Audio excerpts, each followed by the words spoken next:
Hallelujah, hallelujah.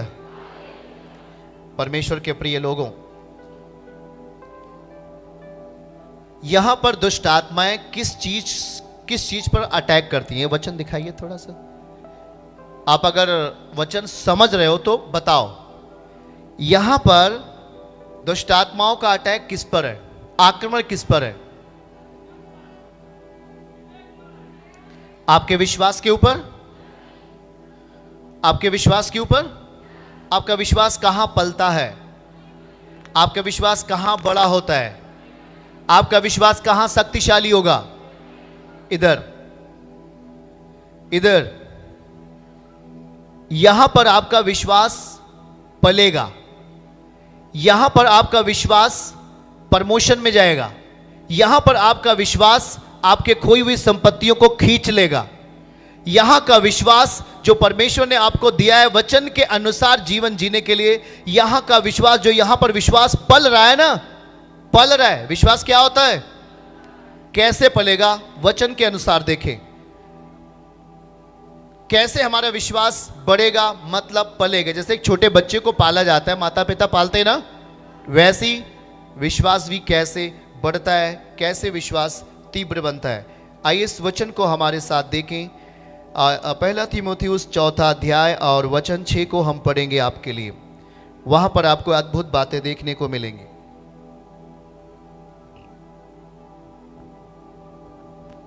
Okay, यदि तू भाइयों को इन बातों की सुधि दिलाता रहेगा तो मसीह यीशु का अच्छा सेवक ठहरेगा। आमीन। मैं यीशु मसीह का अच्छा सेवक हूं, क्योंकि मैं वो बातें आपको याद दिला रहा हूं जो आपके जीवन में या आपके आजू बाजू में आने वाली हैं। बाइबल एक ऐसा किताब है, जो करता है उसका क्या रिजल्ट होगा, ये चीज इसमें है। सुनना जरा, सब लोग ध्यान से सुनो। आप जो काम करते हैं उसका प्रतिफल भी इसमें लिखा गया है। यह नहीं कि जो काम आप करेंगे उसका प्रतिफल नहीं लिखा गया, क्या होगा क्या नहीं होगा आप ऐसे अनजाने दशा में नहीं रह सकते। परंतु बाइबल कहती है कि जो आप करेंगे उसका प्रतिफल भी इसमें आगे लिख दिया गया है। परमेश्वर सब कुछ हमारे विषय में जानता है और इसलिए उसने अपने वचन के अंदर सब कुछ कर दिया। कोई अगर गलत करेगा उसका प्रतिफल यह है, कोई अगर प्रायश्चित करेगा, माफी मांगेगा, उसके लिए यह जगह है। कोई अगर कठोरता में जिएगा उसके लिए यह जगह है। कोई अगर व्यभिचार में जिएगा उसका यह प्रतिफल है। सब कुछ इसमें लिखा गया है। इसीलिए हम बचते हैं, क्योंकि हमें प्रतिफल पता है, हमें प्रतिफल मालूम है।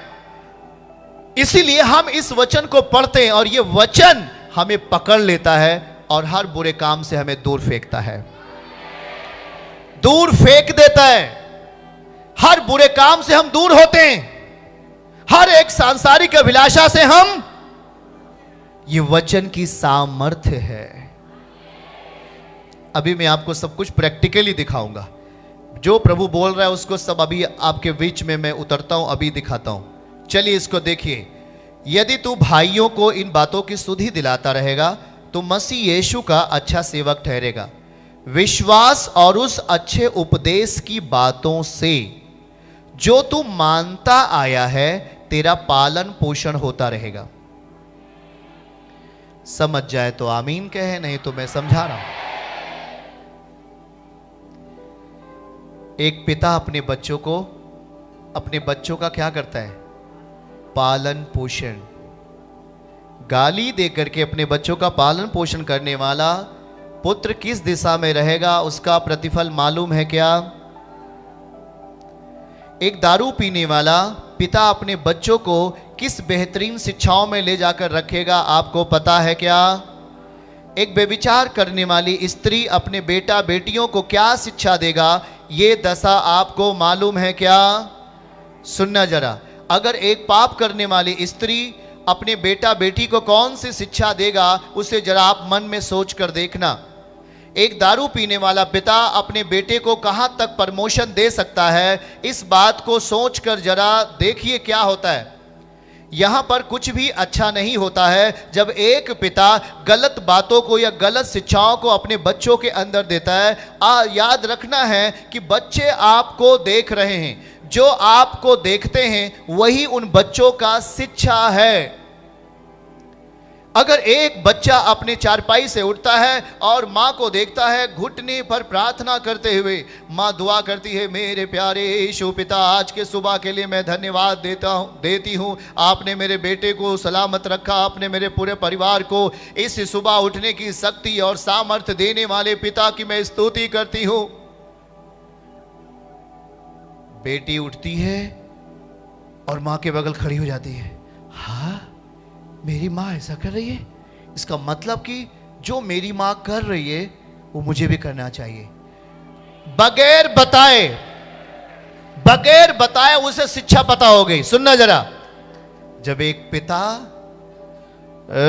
राम किधर है तू, बाहर, ठीक से बोल पा रहा हूं ना, मम्मी पापा दारू दारू दारू पे क्या गया, चमेली इधर ले गया पैसा, पापा आप क्यों पैसा मांग रहे, चुप कर तू, मुझे पैसा दे, मुझे दारू में जाना है। What is the result? उस बच्चे के लिए क्या रिजल्ट होगा, क्या प्रतिफल होगा, आपको मालूम है क्या? गया। और जब बच्चा 8 साल का हुआ, बढ़ने लगा,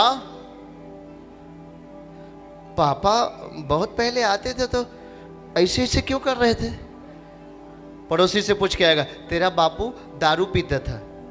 दारू क्या होता है? दारू गरीब बनाता है, हम भी आज से पिएंगे। अब दारू बगैर पिता के कहे अनुसार, क्योंकि पिता अपने बच्चों को पाल रहा है अपने उपदेशों से। दिखाइए उस वचन को प्लीज। यदि तू भाइयों को इन बातों की सुधि दिलाता रहेगा तो मसीह यीशु का अच्छा सेवक ठहरेगा। विश्वास और उस अच्छे उपदेश की बातों से, ओ वाह, आमीन।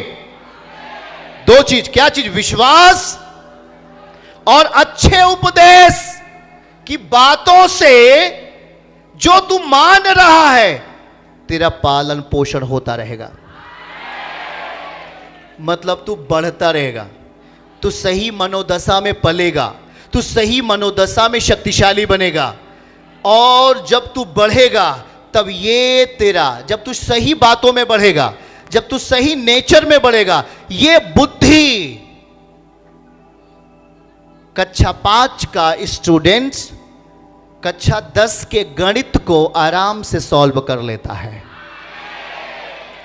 मालूम है क्यों? क्योंकि ये विवेक आपका तीव्र बन जाएगा, शक्तिशाली हो जाएगा। आमीन बोले। आज आपको मैं पहली घटना बता रहा हूं कि दुष्ट आत्माएं अंतिम समय में बुरे शिक्षाओं को आपके बीच में लेकर आएंगी, पर उससे हमारा पालन पोषण नहीं होगा। किस स्तर पर हमारा पालन पोषण होगा, यह परमेश्वर का आयत समझा रहा है। वचन कह रहा है कि विश्वास और अच्छे उपदेश की बातों से, जिसको तू अभी मान रहा है, जिस चीज को मानने के लिए आप यहां बैठे हैं, अगर आप इस चीज को मानते हैं तो आपके आने वाली नस्लें भी आपसे भी ज्यादा शक्तिशाली और आशीषित होंगी। मैं कह रहा हूं आपसे ज्यादा, आपसे ज्यादा, आपसे ज्यादा, और आपके घरानों और कुलों से ज्यादा शक्तिशाली और आशीषित होंगे यीशु के नाम में। समझ रहे हैं क्या है आप? हमें एक सही वातावरण की जरूरत है, एक सही वातावरण की, एक सही वातावरण की।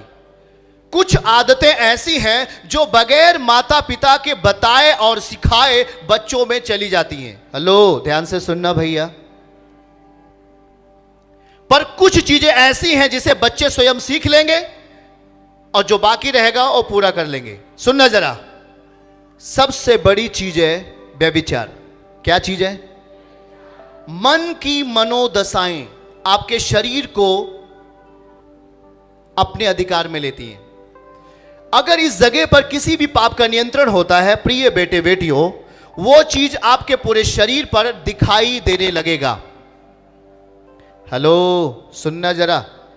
आपके मनोविचारों पर अगर शुद्ध चीजें आती हैं तो आपके शरीर और आपके परिवारों पर शुद्ध चीजों का प्रभाव दिखाई देने लगेगा। आमीन। छोटा है शायद मेरे ख्याल से। सुनो, लिखा है कि इन बातों की सुधि दिलाता रहेगा। अगर मैं आपको सुधि नहीं दिलाऊं तो शैतानी शिक्षाएं आपको पाप में लेके चली जाएंगी। और परमेश्वर कहेगा तू क्यों नहीं बताया? झापड़ खाने का मन है तुझे? अरे ना ना पापा, झापड़ अगर तू मारेगा तो फिर 4 पाई पर 10 दिन लेटर रहूंगा। सुनना जरा इसको। तो मसीह यीशु का अच्छा सेवक ठहरेगा। विश्वास, बोलिए हाथ उठाकर, विश्वास।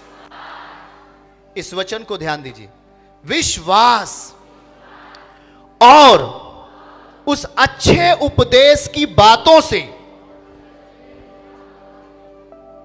क्या चीज? पीछे पीछे क्या चीज? अच्छे उपदेश की। हमारा क्या होता रहेगा? जिसको आप मान रहे हो, ये मानने के ऊपर है। अच्छे उपदेश को यदि आप मानते हो, वो आपका प्रतिफल होगा। मैं इस पुलपिट पर से आज जो भी आपको दे रहा हूं, आप मत मानो, आपके लिए कोई रिजल्ट नहीं। आप यदि नहीं मानते, आपके लिए कोई बल नहीं। पर यदि आप इन शब्दों को मानेंगे, जो वचन आपको सिखा रहा है, वही आप कल सुबह देखने वाले हैं। आमीन। बड़ा आपका आशीर्वाद, रास्ते खुलने वाले हैं आपके लिए यीशु मसीह के नाम में। प्रियजन, याद रखना, इसीलिए आज हम जब सुबह उठते हैं, हालेलुया, हम जब घुटनों के बल आ जाते हैं, तो परिवार का कोई भी मेंबर, छोटा बच्चा अगर आपको प्रेयर करते हुए देखेगा तो निश्चय ही उसके अंदर सही मनोदशा जागृत होगी। दूसरों को माफ करते हुए वो बेटा देखेगा, उसके अंदर सही चीजें जागृत होंगी। मैं बीते कल से समझाता आ रहा हूं। कोई बेटा 18 साल का हो जाएगा, 10 साल का हो जाएगा, उसे बदलने के लिए आपको बहुत आंसू बहाना पड़ेगा। पर यदि जब तक वो आपके कंट्रोल में है, उसे जिस मॉडल में बनाना चाहो आप बना सकते हो। इसलिए ज्यादातर माता पिता अपने बच्चों को विशेष ख्याल रखें, उनको लापरवाही में ना जाने दें, उनको गलत चीजों के लिए बिल्कुल भी आप सख्त रहें, उनको रोकें। क्योंकि अगर गलत तरीके से दुष्ट आत्माओं ने अपना शब्द दे दिया, अपनी बातें दे दी, तो आप उन्हें कभी वापस नहीं ला पाओगे। बगैर वहां एक अथक परिश्रम आपको करना होगा, आपको बहुत ही प्रयास करना होगा। हालेलुया।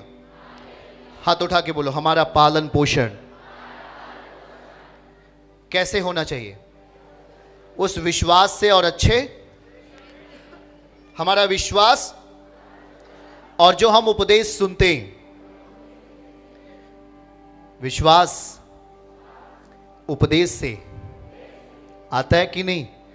विश्वास भी और उपदेश को अपने अंदर क्या देना है? जगह देना है। तो क्या होगा इससे? हमारा क्या होगा? पालन पोषण। आपका पालन पोषण। अब सोच लो चर्च कितना महत्वपूर्ण है। एक आत्मिक अगुवा जब आपके लिए सुसमाचार देता है तो वो ऐसे ही नहीं खड़ा होता, वो आपको पालन पोषण करता है। आप में से जो बच्चे हैं वो बड़े होते हैं और जो बड़े हैं वो और बड़े होते हैं, और आप बहुत सारे बुरे चीज़ों से बचते हैं और आपकी ज़िंदगी में परमेश्वर एक अलग स्थान को लेता है। आमीन। चर्च की सभी प्रार्थनाओं को और परमेश्वर के दास के द्वारा टीचिंग सुनने के लिए और अपडेट्स को जानने के लिए हमारे इस चैनल को सब्सक्राइब करें और साथ में बेल आइकन को दबाएं, ताकि जब भी लाइव प्रार्थना हो तो सबसे पहले आप देख सकें।